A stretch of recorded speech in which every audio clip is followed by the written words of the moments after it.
Ciao a tutti carissimi amici del Go e ben ritrovati in questa nuova puntata che non so assolutamente come definire, nel senso che non è né una pillola né una lezione di Kageyama, né una lezione base né una digressione giapponese, è diciamo una presa di coscienza da parte mia. Magari farò un altro canale, tanto un'altra playlist, tanto qui ne abbiamo per tutti i gusti, il Go è infinito. Per dirvi cosa? Per dirvi che dopo anni e anni di partite, anni e anni di ricerche e avendo fatto mie un po' di esperienze sia nell'ambito diciamo delle macro strategie che delle lezioni di base, come per esempio quelle di Kageyama, ho finalmente trovato uno stile di gioco che si adatta alla mia personalissima visione del Go. Sto parlando del Uchu Ryu, come si dice in giapponese, ovvero lo stile cosmico. Già il nome magniloquente ispira, no? Cos'è lo stile cosmico? Beh, lo stile cosmico è uno stile portato avanti da un professionista giapponese famosissimo che è Masaki Takemiya, il quale ha portato avanti questo stile che è appunto uno stile che porta a enfatizzare tantissimo l'influenza verso il centro al fine di trarne un vantaggio. E come si esprime questo vantaggio? Beh, si esprime attraverso un concetto che i giapponesi chiamano omoyo, cioè o significa grande e moyo è appunto il moyo inteso come potenziale territorio. L'omoyo è però una lama a doppio taglio, nel senso che se da un lato una volta padroneggiato e chiuso ci genera un punteggio veramente alto, dall'altro è facilmente invadibile, per cui parallelamente alla creazione di questo omoio e del suo successivo consolidamento bisogna essere anche degli abilissimi combattenti, cioè bisogna conoscere molto bene gli Tsumego innanzitutto e soprattutto tutti quei gambetti e tutti quei sotterfugi che servono per portare avanti dei combattimenti, perché prima o poi se create un omoio aspettatevi un'invasione da parte dell'avversario.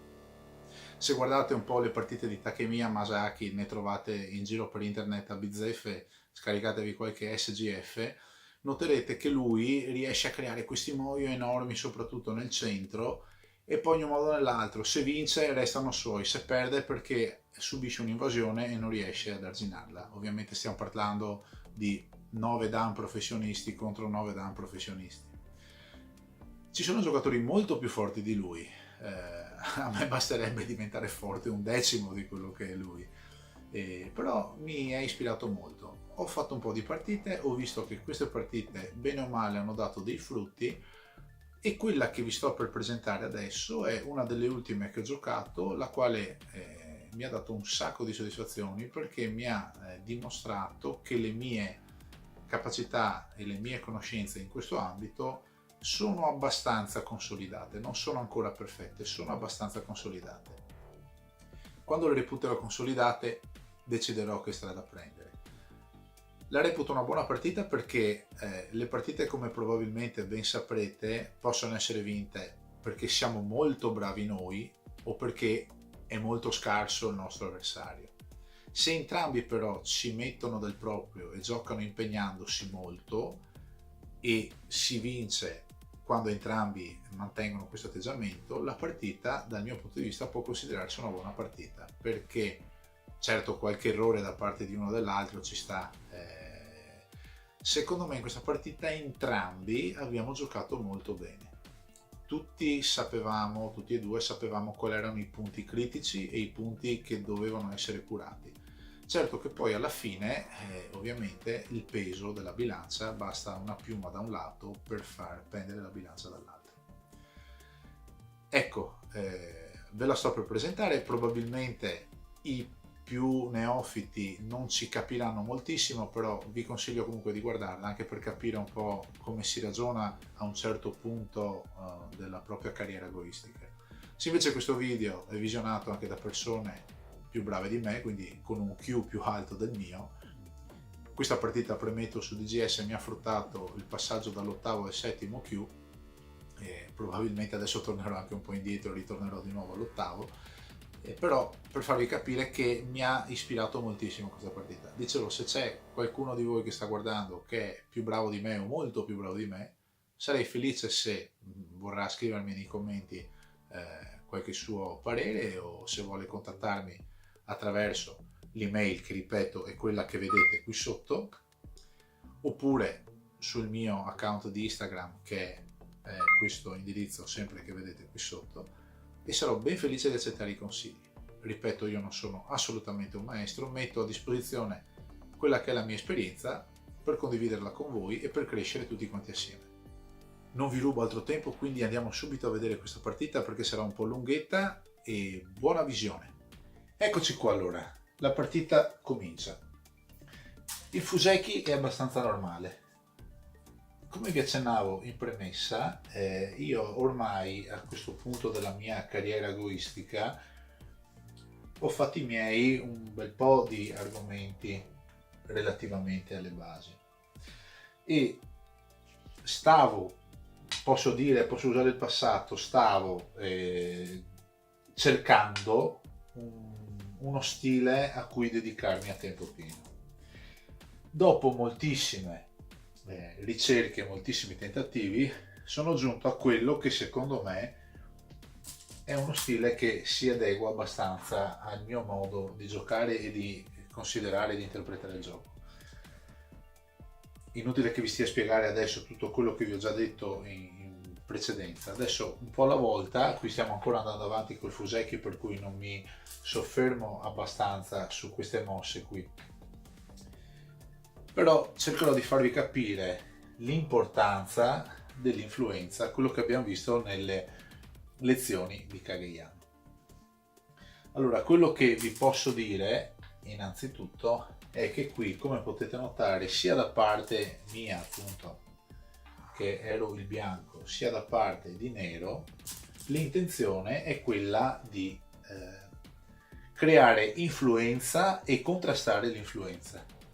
Sia in questa parte, vedete, nero ha subito fatto questo cuneo qui per cercare di entrare, e sta cominciando a fare una base solida lì per cominciare a distruggere la mia influenza e a dividermi. Un ottimo modo di giocare. Qui abbiamo invece ancora tutto da fare.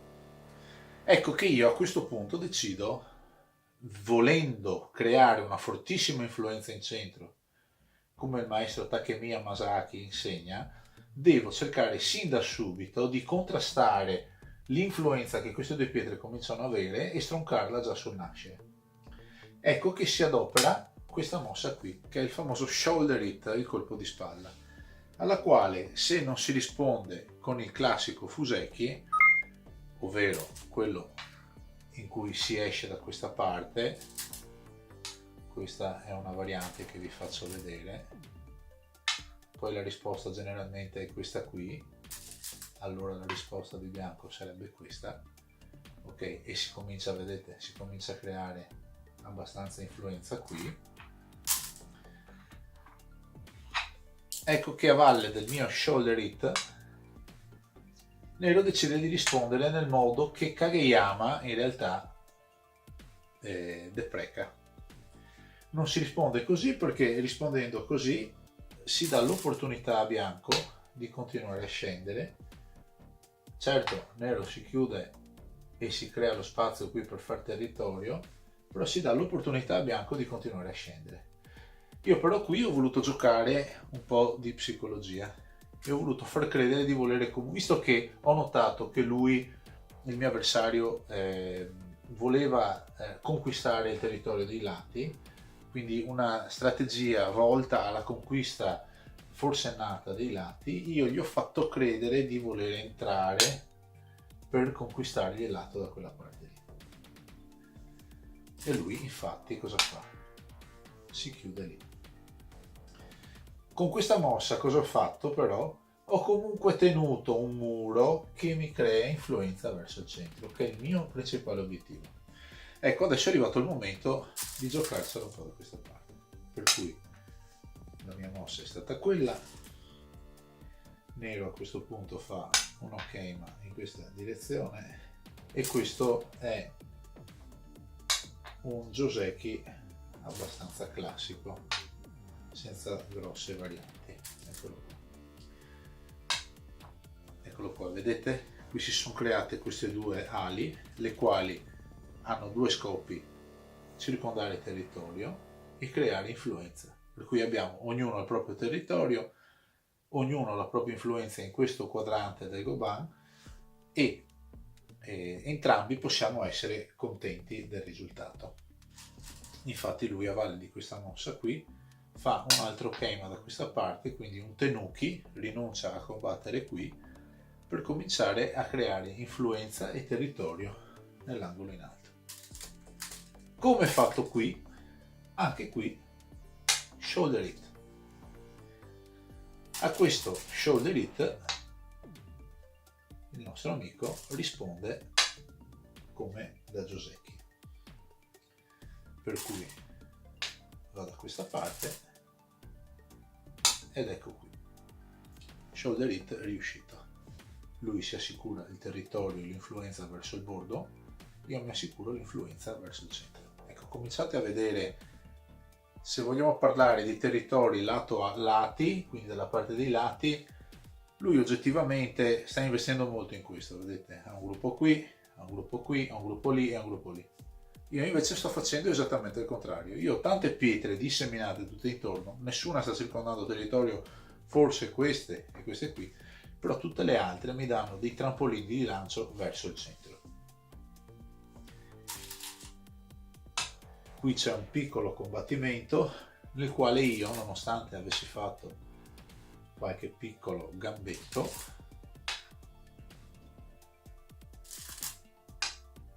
in questo modo qui, come vedete lui alla fine rinuncia a voler uscire fuori perché il suo scopo principale è quello di tenersi i lati, e queste sue mosse lo dicono chiaramente. Io a questo punto ho capito che stavo giocando con un avversario che ha un obiettivo ben preciso, quello di conquistarsi angoli e lati. Quindi diciamo un modo di gioco molto antico, come si giocava ai tempi di Honinbo e Shosaku.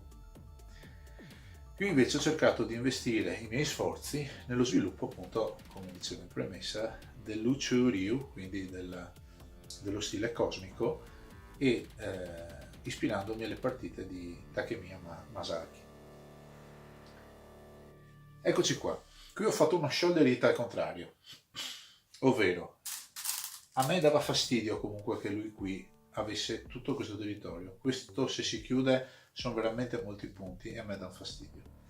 Ho voluto quindi anche qui giocargli uno scherzo per fargli credere di volergli invadere questa parte qui del suo territorio. Io ero sicuro che lui, vedendosi deturpato il territorio in questa parte, avrebbe fatto delle mosse atte a salvare questa parte qui. Però il mio scopo, ricordiamocelo sempre, la mia strategia, la mia macro strategia, per usare termini a noi noti, è quella di creare influenza verso il centro. Allora ho fatto un'invasione buttata lì, uno shoulder hit al contrario. Perché? Perché vedete, è lui che sta facendo uno shoulder hit a me in questo modo qui. Lui cosa fa invece? Appunto, invece di creare per esempio una chiusura per continuare a dominare il centro, magari rinunciando certo a qualcosa, decide di chiudere in questo modo. A questo punto io vado verso il centro, che è il mio obiettivo. Ecco, vedete, lui ha paura e si difende in questo lato qui. Qui eravamo entrambi ottavi Q, ok? Su DGS, su Dragon Ball Server. Questo mi dà l'opportunità di fare un Nick and Toby e uscire verso il centro. Vedete, io sono sempre più rivolto verso il centro e cominciate a notare l'influenza che aveva guadagnato lui all'inizio col Joseki iniziale, ricordate? Come comincia a essere distrutta dall'influenza che queste mie pietre, da questo mio muro di pietre, comincia ad avere in questa posizione. Qui lui giustamente fa un Nick and Toby da questa parte. Io a questo punto sfrutto questo muro per creare un'altra opportunità che il maestro Kageyama insegna, ovvero dividi. Il maestro Kageyama, l'ho detto decine di volte su vari video, il maestro Kageyama dice: se noi abbiamo almeno 6 gruppi separati l'uno dall'altro, abbiamo automaticamente perso. Allora, anche se lui qui facesse un gruppo vivo e qui facesse un gruppo vivo, io ormai qui l'ho diviso e questi sono già 2 gruppi separati. Se poi riesco anche a mantenere separati quello, quello e quello, ecco che comincia a essere difficile per lui riuscire ad unirli tutti. Magari vivono anche, alla fine vedremo come va a finire. Scusate, quindi lui gioca in questa posizione, a me quello non fa paura e vado a rompere le scatole qui in alto. Come risponde lui a questa mossa?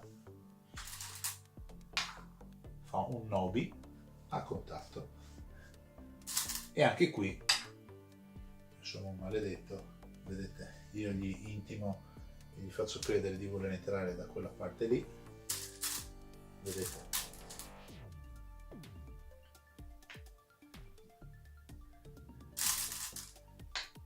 io vado lì, lui si protegge il territorio, io lì non ho bisogno di difendere perché certo questo qui è un taglio in seconda linea, però ho 2 pietre attaccate per cui ho più libertà. Ed ecco qui che vado sempre a rinforzarmi verso il centro. Lui fa un altro Iken Tobi da questa parte. Io mi difendo in modo molto leggero. Perché? Perché il mio scopo, anche in questa fase in cui lui mi sta attaccando per volermi entrare, il mio scopo è mantenere la forza verso il centro. Per cui mi sto facendo, vedete, io qui a valle di questa sua mossa avrei potuto tranquillamente chiudermi qui e sicuramente questa parte di territorio sarebbe stata mia. Ma così facendo lui avrebbe avuto l'opportunità, per esempio da questa pietra, di fare un Iken Tobi o un Nikken Tobi e entrare nel centro anche lui. Questa mossa mi avrebbe dato molto fastidio perché avrebbe cominciato a distruggere tutto il lavoro e tutto l'investimento che ho fatto sin dall'inizio della partita. Allora io, piuttosto di fare questa mossa qui, accetto di farmi invadere, cosa che lui farà, per mantenere sempre la mia influenza, vedete, verso il centro. Infatti lui adesso, giustamente, decide di entrare. Io fingo di volerlo dividere, perché io mi aspettavo che lui in effetti, come giustamente fa, si vuole tenere unito. Certo che qui comunque ho dei punti che devo difendere, per cui la mia invasione, diciamo la mia accettazione dell'invasione deve essere non plateale e deve comunque far preservare un po'. Avete sentito questo rumore? Sono le 16 del pomeriggio in questo momento. Ecco, vedete? Io in questo modo mi sono comunque protetto. Lui cerca, secondo me in modo troppo prematuro, di farmi quell'invasione lì. Però lui sa che comunque a valle di questi Joseki qui mantiene il sente, vedete? Ecco, lui qui adesso comincia a fare una serie di mosse che mi infastidiscono non poco. Siamo alla mossa 70, la prossima sarà la mossa 70, che è la mia, che è questa qui. Cosa potete notare quindi?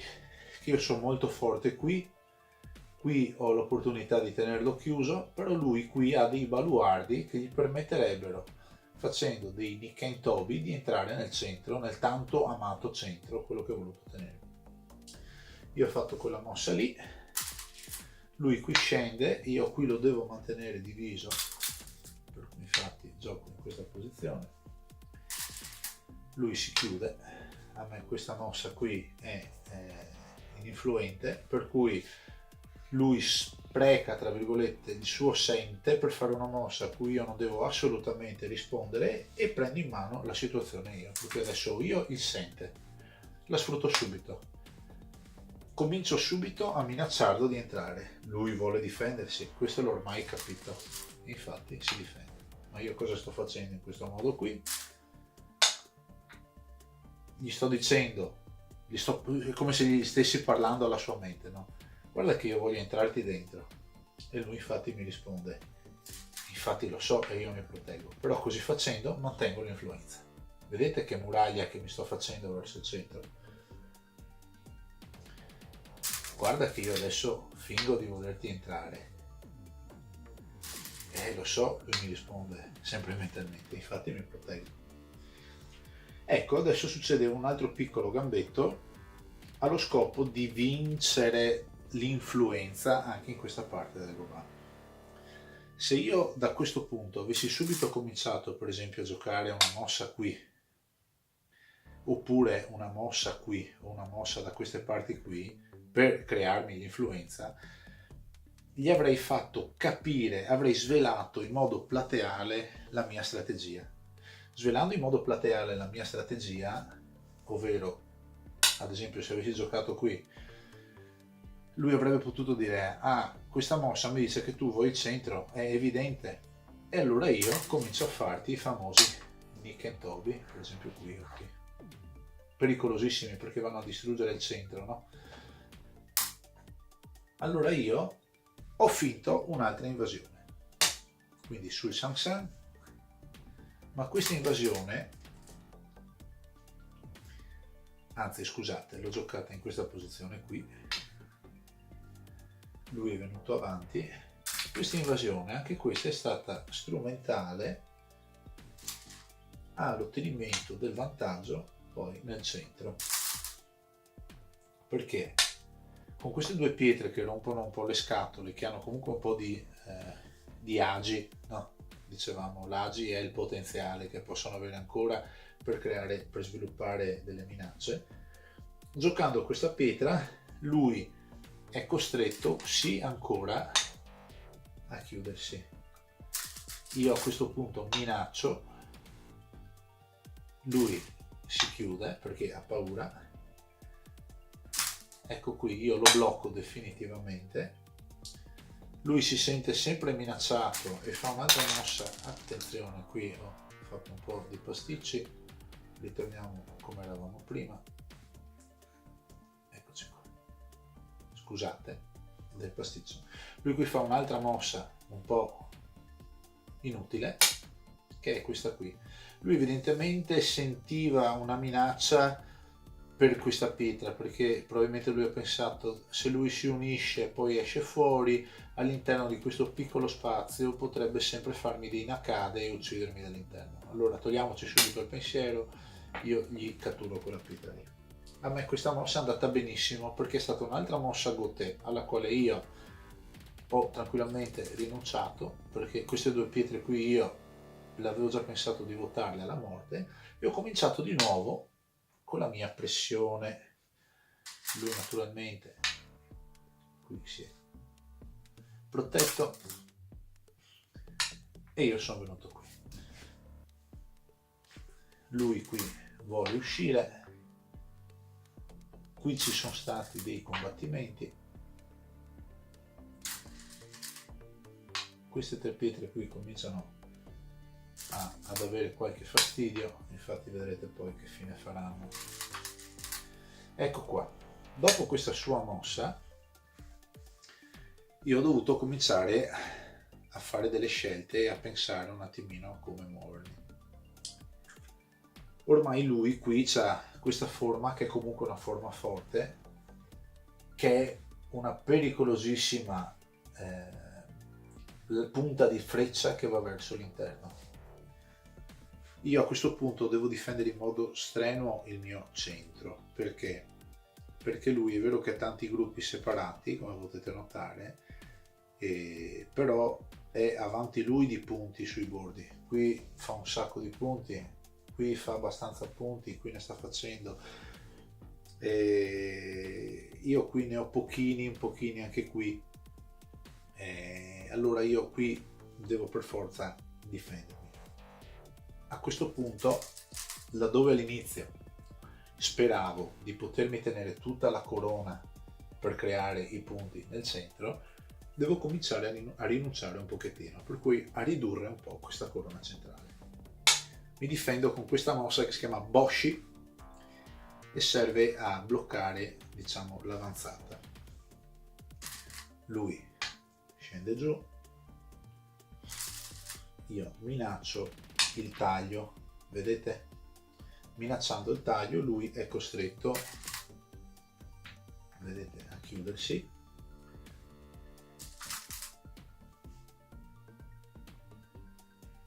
Essendo costretto a chiudersi, visto che qui lui può uscirsene, io vado su e comincio a crearmi di nuovo questo muro, vedete? Io qui comincio a neutralizzare un po' alla volta quell'influenza che aveva lui in questo punto, vedete?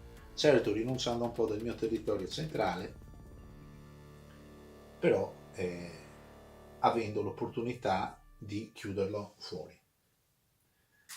Lui a questo punto continua imperterrito con la sua scelta di mantenersi del vantaggio da quelle parti lì. Io qui lo taglio in quella posizione. Questi sono tutti i combattimenti. Il combattimento, come potete notare, deve essere sempre fatto in modo di mantenere come obiettivo la nostra macro strategia. Tradotto, io in questo caso qui voglio vincere facendo influenza nel centro e tenendomi i punti nel centro. Quindi tutte le battaglie che farò saranno volte a tenermi il centro, non a catturare in modo forsennato i vari gruppi. Lui scende, quindi dà più peso a quella singola pietra che aveva. Io qui comincio ad andare da quella parte lì. Lui, scusate, mi cattura questa pietra. Anche qui li sottolineo, attenzione, dopo ben 109 mosse una sola pietra catturata, ok? Questo è un buon modo di catturare pietre. L'obiettivo, come si è detto più di qualche volta, mi rivolgo soprattutto ai neofiti, non è ti devo catturare le pietre per vincere, ma è devo fare il territorio. Ecco qui che ho l'opportunità dopo questa mossa Gotè di minacciargli quel taglio, perché se io lo tagliassi in questa posizione lui si isolerebbe quelle tre pietre lì, quindi lui è costretto a rispondermi, però io così facendo ho aggiunto un altro tassello al mio muro verso il centro. Dove decido di andare a lavorare in questo punto? Un'invasione sul Sansan da questa parte, che mi è riuscita un po' maluccio, devo dire la verità. Io anche qui volevo fare replicare una cosa che avevo, la cosa che avevo fatto più o meno qui, solo che lui qui partiva da una situazione in cui era già forte. Lui qui mi divide, io mantengo una certa unione, lui esce, io faccio questo pericolosissimo doppio taglio. Perché? Perché se lui avesse giocato, avesse deciso di giocare da questa parte e mi metteva in attari quella pietra lì, poi mi avrebbe sicuramente catturato queste due, però lui decide di continuare verso il basso. E secondo me il ragionamento che ho fatto io in questo punto è stato: accidenti, qua mi ha sgamato in pieno e ha capito che io voglio il centro, anche se ormai era evidente. Allora a questo punto ho detto sacrifico anche tutte queste pietre qui, ma ormai non posso più tornare indietro, perché se io fossi tornato indietro, avessi fatto un cambio di strategia a questo punto della partita a 122 mosse, sicuramente l'avrei persa. Quindi io continuo imperterrito, lui va avanti, io vado avanti ed ecco qui il punto di svolta. La mossa 125 è quella che fa nero. Allora, come potete vedere, ormai è innegabile che la mia influenza verso il centro è ben maggiore della sua. Perché? Anche se lui qui cominciasse a fuggire, io avrei l'opportunità di chiuderlo. Anche se lui decidesse di venire giù di qua, io avrei l'opportunità di chiuderlo. Anche se lui facesse il famoso Nick and Toby, io probabilmente sarei riuscito a dividerlo anche facendo delle mosse brutali, chiudendolo qui dentro. Una cosa è certa, che ho scatenato in lui quello che il maestro Masaaki Takemiya dice sempre quando applica il suo ucciurio, il suo stile colore.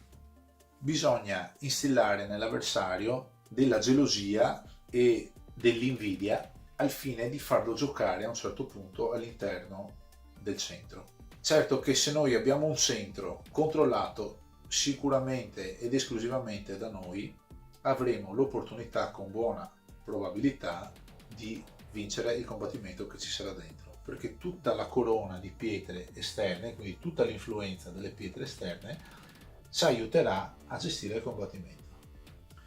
Ecco che questo attacco di ingordigia, di gelosia o di invidia, chiamatela come volete, si instilla in lui adesso nella mossa 125. Infatti lui va a prendersi il Tengen.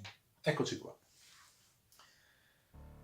Abbiamo questa sua pietrolina lì messa da sola, ok, in mezzo circondata completamente dalle mie pietre, ha ancora la possibilità di avere un ponte verso le sue lì, e ha ancora queste due pietre che tutto sommato hanno ancora dell'agi, ovvero del potenziale.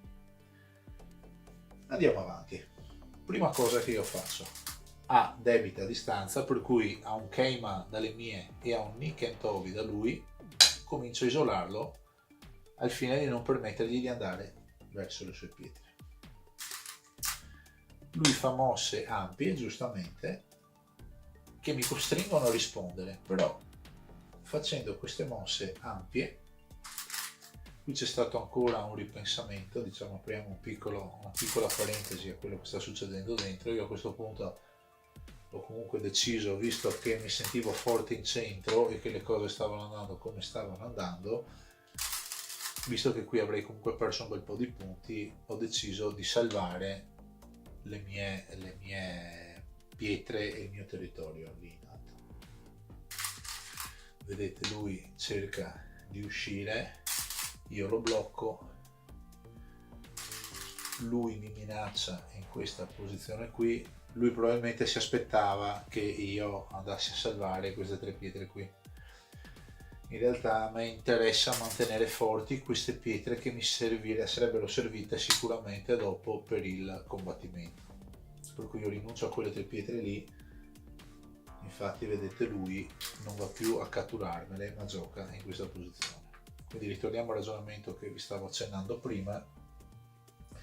Lui sta facendo delle mosse ampie che hanno lo scopo di intimidirmi e obbligarmi a rispondere. Infatti lui qui mi sta minacciando un taglio, però lui, facendo queste mosse ampie, si crea dello spazio di influenza, per quanto piccolo, per crearsi un paio d'occhi, perché se lui si crea due occhi e crea un gruppo che magari ha anche solo due occhi, per cui non crea del territorio, non fa punti, però facendolo vivere mi distrugge completamente tutto il punteggio potenziale del mio centro. Vedete? Lui sta creando un'elica per poter vivere. Io a questo punto non posso permettergli di andare a connettersi lì, perché se lui si connette io avrei tranquillamente abbandonato e gliel'avrei data vinta. Lui secondo me qui ormai l'aveva capito e sta cercando in modo strenuo di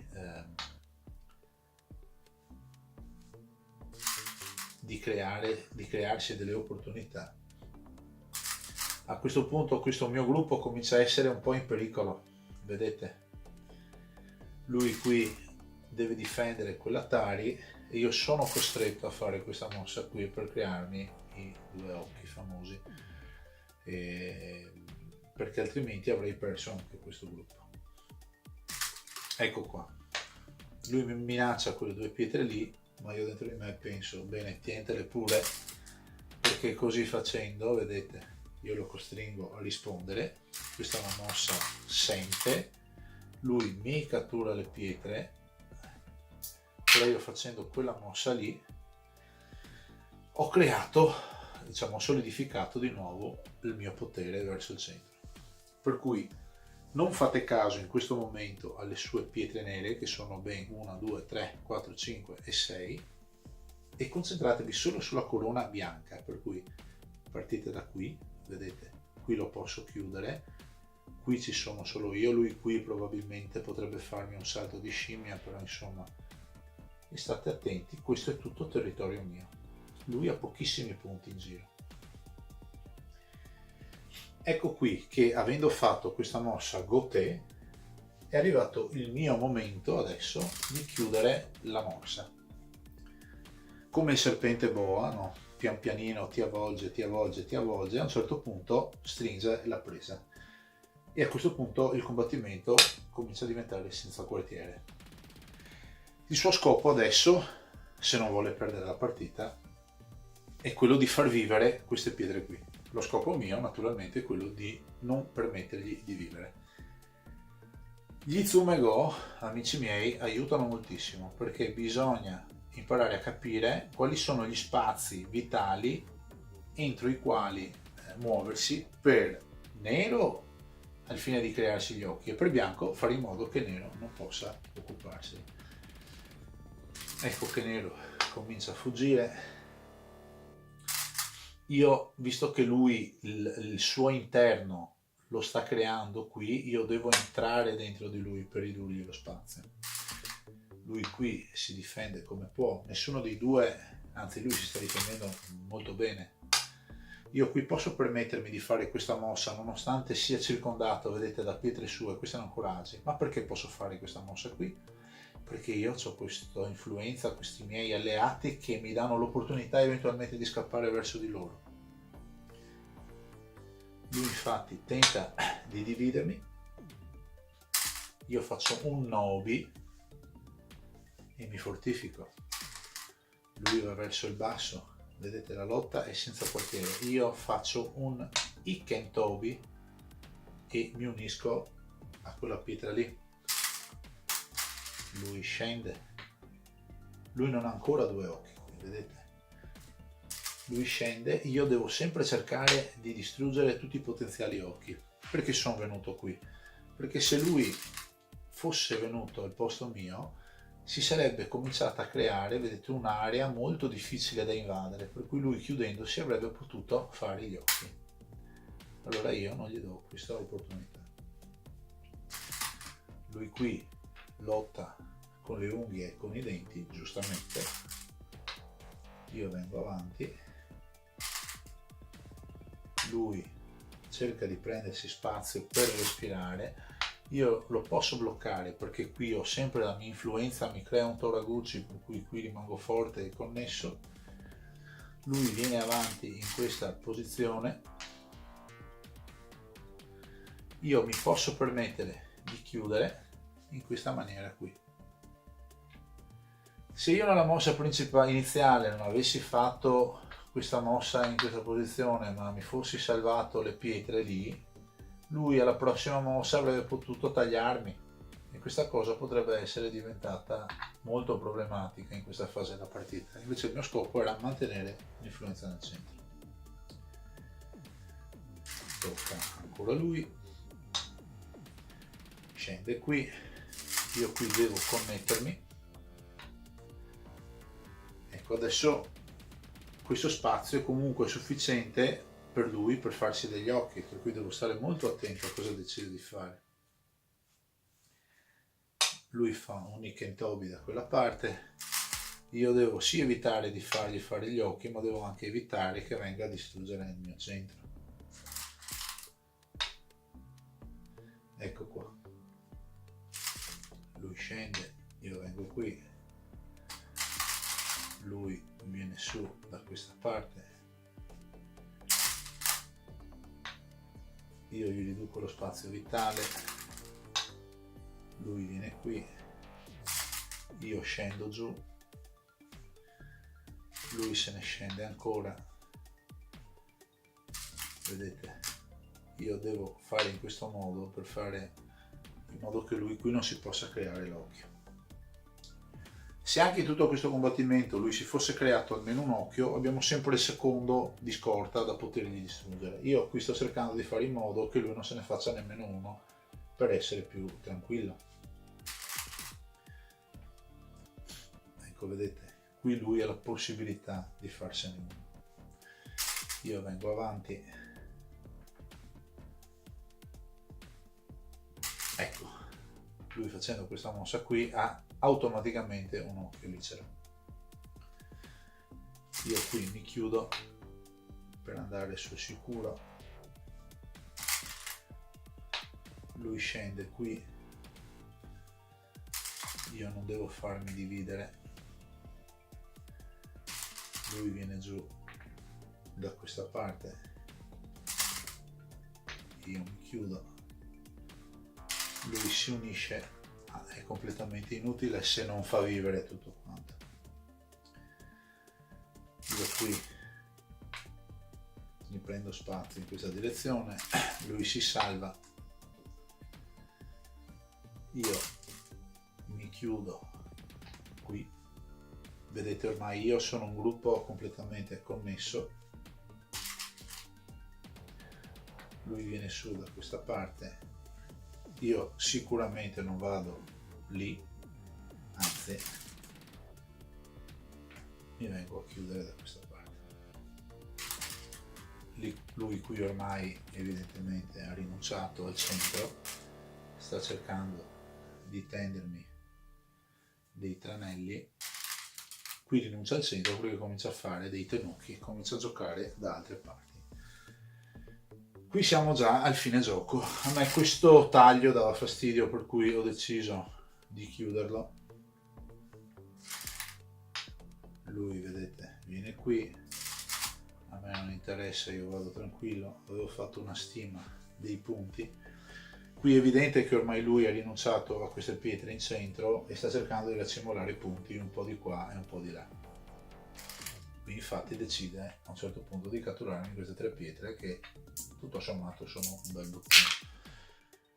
Perché si crea questi 3 punti qui più le 3 catturate. Se io me le fossi salvate erano comunque dei punti in meno per lui. In questa fase del gioco si può anche cominciare a scendere a questo tipo di compromessi. Qui lui vede del territorio potenziale mio, ma io so già, avendo fatto una stima dei punti, di essere abbastanza avanti a lui. Lui qui sta cercando di penetrare nel mio territorio, a me non interessa, io voglio rimanere unito. Lui scende di qua, io mi connetto, questa è la fine del gioco, per cui tutte le mosse che si fanno sono mosse relativamente obbligate, dove ognuno dei due, ormai sicuro della vitalità dei propri gruppi, cerca di ridurre il punteggio dell'avversario ed aumentare il proprio nel modo più pratico possibile. Vedete? Ecco, lui qui mi fa questa mossa qui, secondo me io mi difendo. Secondo me lui qui avrebbe potuto tranquillamente fare 1, 2, 3, il famoso salto della scimmia, avrebbe rubato molti più punti, invece ha semplicemente fatto questo. Probabilmente mi sembra strano che un ottavo Q non conosca il salto della scimmia, fatto sta che è andata così. Infatti vedete, lui vuole entrare in questa posizione, io qui mi difendo in modo molto morbido.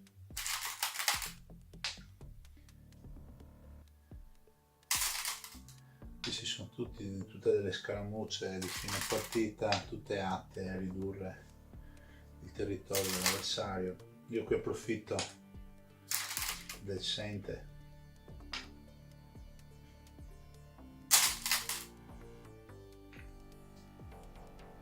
vedete, con questa mossa io sono riuscito a creare un'altra divisione.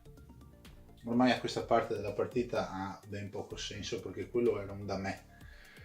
Fatto sta che il maestro Kageyama, scusate mi sono perso, Neo gioca qui,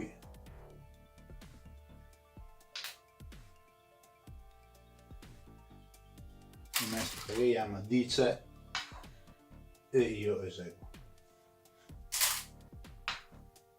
Eccoci qua, anche qui siamo veramente agli sgoccioli. Questa è la mossa 230 lui si chiude il territorio lì, anche io ormai cerco di salvarmi quanto più territorio possibile.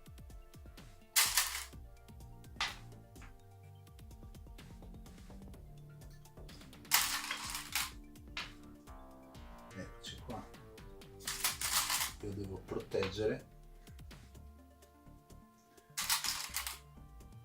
lui, così facendo un altro punticino lì se lo fa, in più mi minaccia questo taglio che io voglio mantenere naturalmente connesso. Vedete, connettendomi io adesso ho tutte queste pietre che sono unite, queste ormai anche se stanno creando dei tagli sono pietre morte, per cui tutto questo mio gruppo è un unico gruppo tutto unito.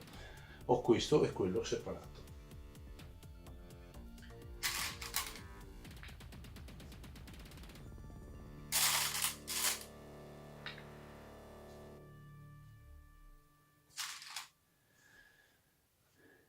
Anche qui fa questa mossa di cui onestamente non capisco l'utilità. Io vado qui, lui qui deve unirsi, io vado qui, lui si protegge,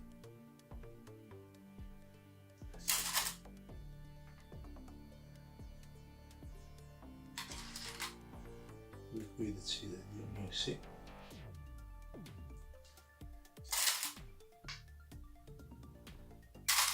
Eccoci qua.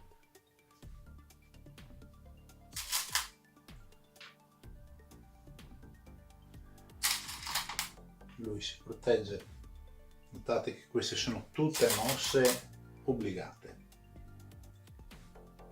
Io qui vado in questa posizione perché mettendomi lì mi creo comunque altri 3 punti da questa parte. Siamo alla fine, ecco, vedete. Io dopo questa mossa qui decido comunque, per stare tranquillo, consapevole del fatto di essere in vantaggio, di chiudermi. Non era necessario, qui mi sono tolto un punto, ma ero abbondantemente in vantaggio. Per cui per andare tranquillo, per vivere sogni tranquilli, mi unisco e adesso definitivamente i miei gruppi sono tutti uniti. Lui ha passato, io ho passato, la partita è finita e bianco vince di 35 punti rispetto a nero. 35 punti sono un bel po', quindi catturate più commi. Analizziamo quindi a caldo, finita la partita, senza entrare troppo nel merito. Io spero nei commenti che facevo man mano che facevo le mosse di essere stato quanto più chiaro possibile. Però cosa ci portiamo a casa? Che esperienza portiamo a casa da questa partita? Che esperienza mi porto a casa io? E la condivido molto volentieri con voi. Allora, innanzitutto parliamo di fondamentali. Divide e timpera, cioè se dividiamo diventiamo più forti. Come vi facevo notare quindi poco fa, io ho solo 2 gruppi isolati e tutti gli altri sono gruppi che alla fine si sono uniti, per cui un unico gruppo fortissimo che ha dominato il centro e che è riuscito a vincere. Viceversa, lui ha tanti gruppi, ok? Questo è un gruppo certo unico, però ne ha 1, 2, 3, 4 e il 5, di cui il quinto è quello morto. Per cui fino adesso possiamo ammettere che quello che dice il maestro Kageyama sia vero, ovvero se abbiamo tanti gruppi separati stiamo perdendo. Cos'altro è evidente? È evidente che creando effettivamente una forte influenza verso il centro, alla fine riusciamo a gestirci meglio i combattimenti, perché abbiamo una corona di nostri alleati che ci verrà sicuramente in aiuto prima o poi. Altro punto fondamentale: bisogna essere sempre in grado di stimare il punteggio, perché questo ci aiuta a fare mosse prudenti e non buttarci a capofitto su tutto quello che sta succedendo nel Goban, esponendoci magari facendo mosse affrettate, esponendoci a delle vulnerabilità che possono essere sfruttate dal nostro nemico. l'utilità degli zoom and go. Qui il nostro obiettivo era quello di non far vivere il nostro avversario e alla fine ci siamo riusciti, certo forti della nostra influenza verso il centro, però basta fare veramente un passo falso per buttare all'aria tutto il lavoro. Ultima nota a margine, come ebbi modo di dirvi sin dalle primissime lezioni base, ok?